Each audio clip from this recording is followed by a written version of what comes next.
Hello, this is Michael LaPreziosa from Shuto Karate Club of Sellersville. This video is about how we generate power in karate, specifically in a linear karate system like Shotokan style. And what do we mean by a linear system? Well, most of our techniques, or our best or most powerful techniques, are linear. That means they go in a line.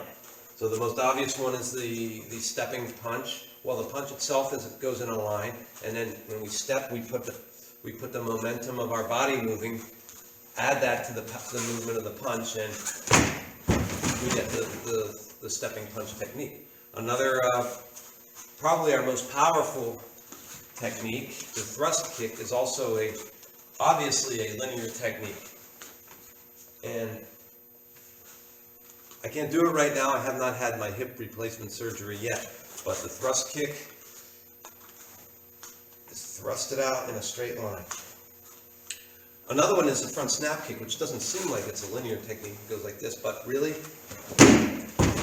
the way in practice, the way it goes forward, it thrusts. If you have ever been kicked by a good hard front snap kick in the belly, you know it, and it feels like a punch. So that's what I mean by linear technique. So or linear style, where does our power come from? Well, it's a combination of two things. One is speed and one is kime. And we're going to look at those separately. First, we'll look at kime. Kime is a Japanese word. It's usually translated in the karate world as focus, meaning physically focusing your techniques, sometimes body ki. And the way you get that is by, as you're stepping through or preparing to do your techniques, everything is relaxed.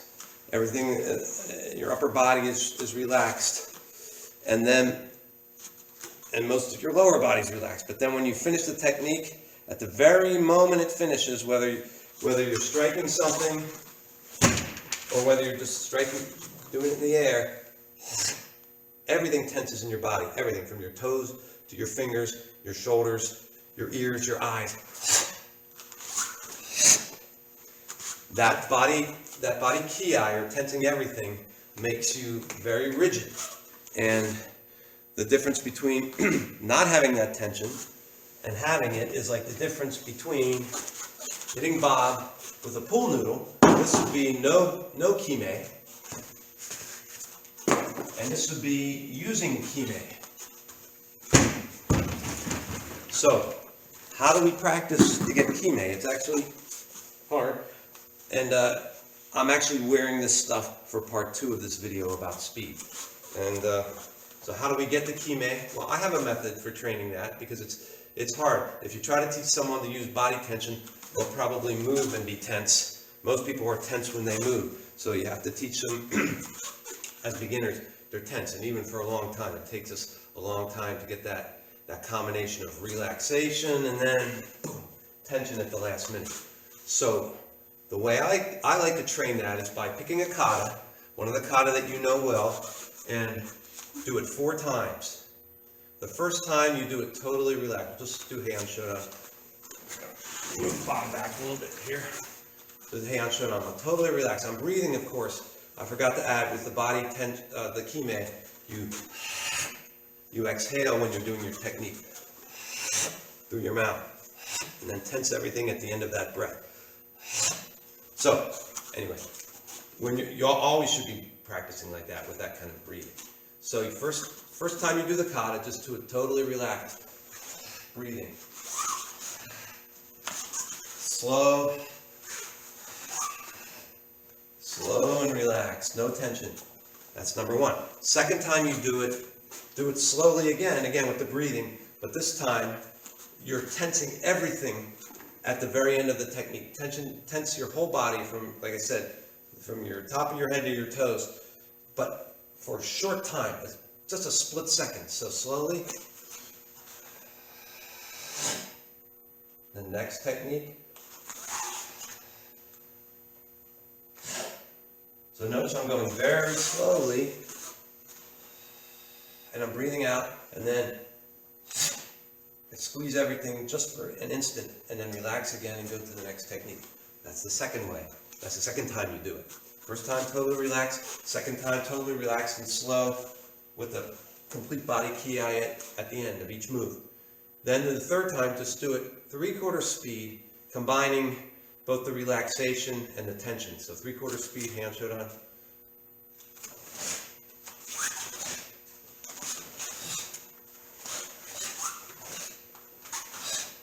Okay.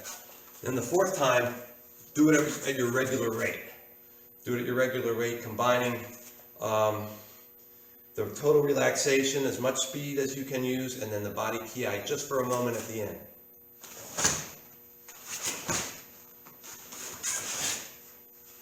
Okay, so that's the four. That's my way of teaching others and practicing for myself how to increase my kime. Just do the 4-part kata, and then four times kata, and then either go to another kata or start the cycle over again. Just repeat that over and over. Make one of your training sessions be just to work on kime and do that method. Okay, that's kime. Now, what about speed? How do we train to get more speed? I can think of 4 components to that. The first one is just in your mind. You have to have, and your will. You have to want to move fast. Now, sometimes when we practice our techniques or our kata for reasons of getting the movements down correctly or fixing things, sometimes we do it slowly, and that's fine. When we're not doing it slowly, we should be doing it with the maximum speed that we have, and it has to be like the sensei in your mind has to be driving you to, if there's not a real sensei doing it at the time, even if the sensei's there and he's not emphasizing it, you should in your own mind be moving with the most speed that you have. So that's the one thing, it's just the will. Second way to work on speed is through what's called visualization training. It's using your imagination, and this works. And I'm going to do a video on this about how to use your imagination and visualize what you want to have happen. You can visualize doing your techniques and your kata perfectly. You can also visualize moving with more speed than you've done before. So if you're doing a kata in any context, stand there and close your eyes, breathe normally, be relaxed, and just picture yourself doing the kata faster than you've ever done it before. Doing it correctly, but with more speed than you've had before. Just go through the whole kata that way, and then do the kata and try to make it reality. So that is a method of practice that can give you good results. So that's the third way. That's the second way. The third way is to find a role model. Find someone either in your dojo, or maybe it's your sensei, or someone that you've seen in videos, YouTube's, who's a high-level performer and they go really fast, and just imitate them.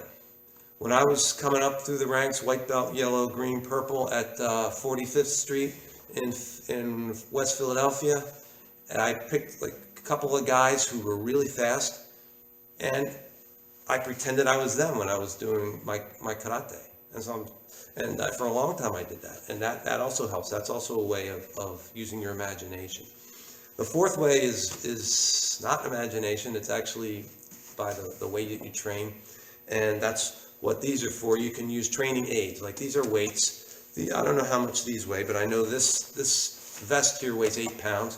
This is like 1 or 2 pounds, I suppose, and maybe 1 1/4. And practice with weights on. So just whether you're just hitting something, or whether you're just doing, again, like line drills, do it with weights on. These will help you with your arm techniques. If you have ankle weights, those will help you with your leg techniques. And this can just help you with moving your body faster through your stances. So if you have this vest on and you train with it, then when you take the vest off, you'll have that weight gone and you'll be able to move faster. If you train as fast as you can with the weights on. And this is also good for jumping, by the way. Train your jumps with this on, and then when you take it off, you'll be amazed. And then one other thing, another way to train for speed is use something like this stretchy cord here. You can For instance, you can put this on your foot, and of course you would do both sides. You would do both sides, and then practice just stepping in your stance against the resistance of this.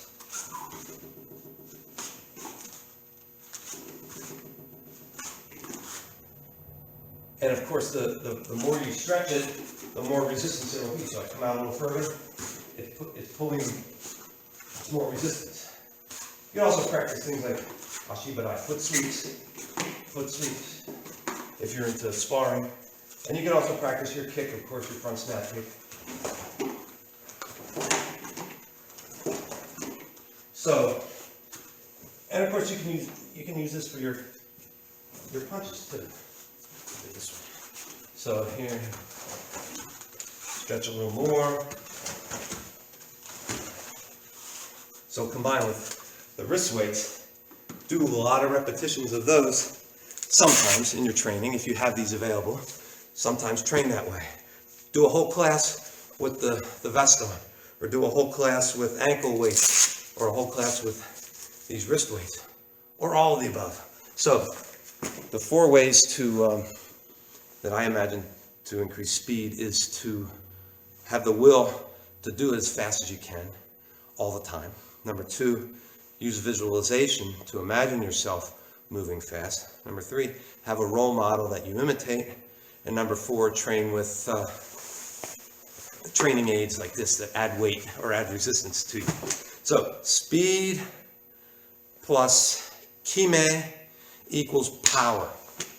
And one final thing about kime, before I wrap this up, kime is a Japanese word, of course, and like I said, we usually translate that as focus or a body ki. The actual meaning of the word is a decision. So it means that it implies that if you use your kime, it will be decisive. If you have to use it to defend yourself, having that kime and having practiced and developed that, along with the speed, will make the karate be decisive for you. It will decide the matter. So, hope this was useful to you, and we'll see you next time.